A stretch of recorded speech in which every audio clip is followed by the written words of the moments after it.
Trust is the lubricant of all enterprises and businesses. Trust is the catalyst. Without trust, something can't happen. So trust is contained and managed, and to do that really effectively as a leader, you have to do it proactively. You can't do it after the fact. The misconception, if I could say that, is that a lot of people they put values and principles. Some of them put them on the wall when you walk in the office. Some of them put them in the mission statement. Those are values and principles, and it's essential that they're in there. But that won't get you to ethical leadership and an ethical culture. The ethical culture is what happens on a continuous day-to-day activity that's proactive. But ethical courage really means that people that have it have a level of understanding, not data or information or knowledge, but they just have an intuitive understanding of what the right thing to do is. Managing ethical risk requires an understanding that ethical risk is asymmetrical. In other words, it isn't like I can get $1 of profit or a loss and we'll account for it. But when you get into a downhill situation with ethical risk, it can go quickly from negligence to gross negligence to an error or omission. Then somebody says, why don't we cover this up? And we'll obstruct it. Let's ignore it, like the Arthur Anderson case. Yeah. They're all the way along there was an opportunity to get out of the Enron debacle that took them under. They could have resigned the account. They could have withdrawn the opinion, but they decided to write a memo saying, let's take our names off these emails and start to cover it up. When that happened, it started to roll down into a dive if you're a pilot, and they couldn't pull out of it. And so the asymmetrical risk of ethical risk is it can deteriorate or metastasize. And if you look under the dictionary under metastasis, what that really says is it's a phenomenon where cancer, for example, is in one organ and it starts to move to another organ, okay? So people that are really good ethical leaders always have a grasp of the idea of trust or reservoirs of trust. And in all organizations, whether they're... reservoirs of trust, what's a reservoir? Yeah. Reservoirs of trust are always present in all institutions. And that might be for a not-for-profit, could be in a hospital, could be a New York Stock Exchange company, could be in a membership organization. But a reservoir of trust resides in basic 4 pieces of real estate or graphic. One is the stakeholders, the equity holders, the debt holders, the members. Those stakeholders have a reservoir of trust. In a smart person who runs and manages ethical risk makes sure that reservoir of trust doesn't get depleted. You have to recharge it and build it. So that population believes you, trusts you, and you keep it at a high level. The stakeholders.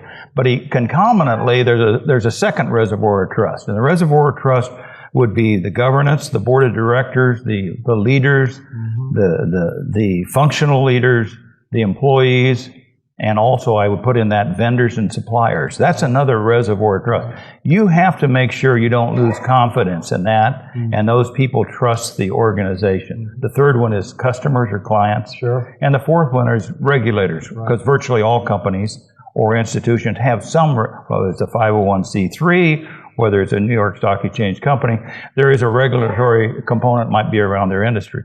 So people have kind of a panel in their mind, great leaders, and they are watching the red lights or how empty and full those reservoirs are, and they don't want those to get depleted. And so what happens in a time of ethical lapse or ethical challenge is it can crop up in any one of those. It could be you're okay with the stakeholders. You can control the situation with the board and manage through that. But if the customer starts to flee because they no longer trust you, losing customer trust, and somehow concomitantly or at some point in time, the regulators lose trust. Or I've seen it in a time where the shareholders are okay, the management team and the board is okay, customers are pretty good, but the regulators decide to shut you down. Okay? All you have to do is get one of those reservoirs to run out, and it'll metastasize and take the whole organization down. Every time. So we're back to that germ metaphor again. Once it metastasizes the organization. That's right. My mother always says the greatest disinfectant is sunlight. Okay? So the greatest... I'm liking your mother more. Oh, boy, she had a saying. It didn't matter what it is. We just called up a saying. We had it ready to go.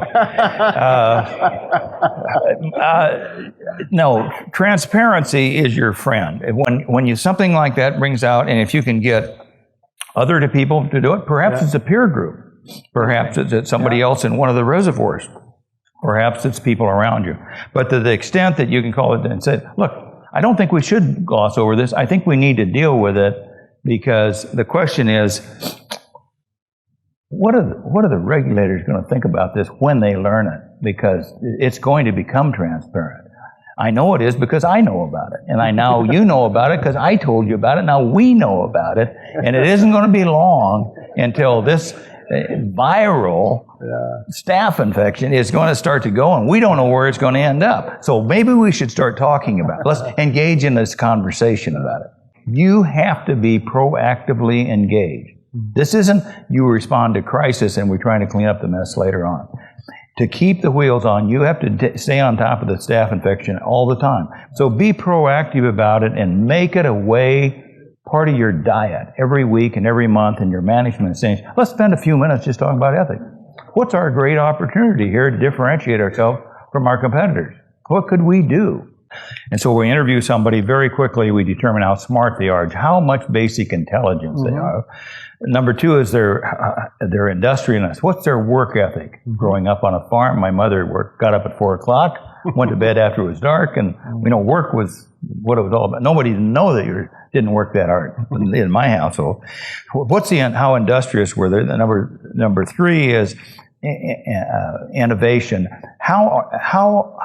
What is their ability to perceive, cause, and manage change? Are they put off by change? Are they threatened by change? And the last one, in integrity. And we developed a formula, so it's 10 times 10 times 10 times 10. If you're a 10 in intelligence and you're a 10 in innovation and 10 in how hard you work, but you got a 0 in integrity, you're a 0. Interesting. Don't hire them. So integrity trumped everything. No, it trumps everything. Yeah. People don't change. They're pretty well locked down around 17, 18, 19, 20 years old. They do not change.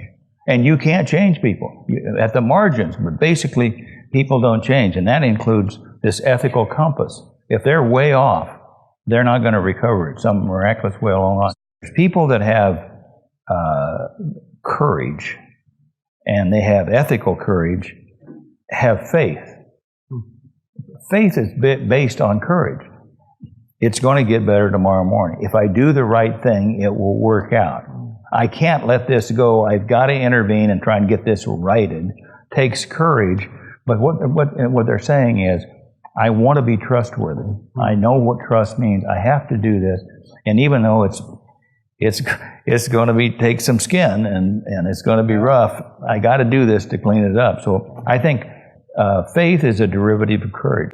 If you're going into adversity, you're going to come back out of it. There was a confidence that adversity is being challenged or presented to you to strengthen you.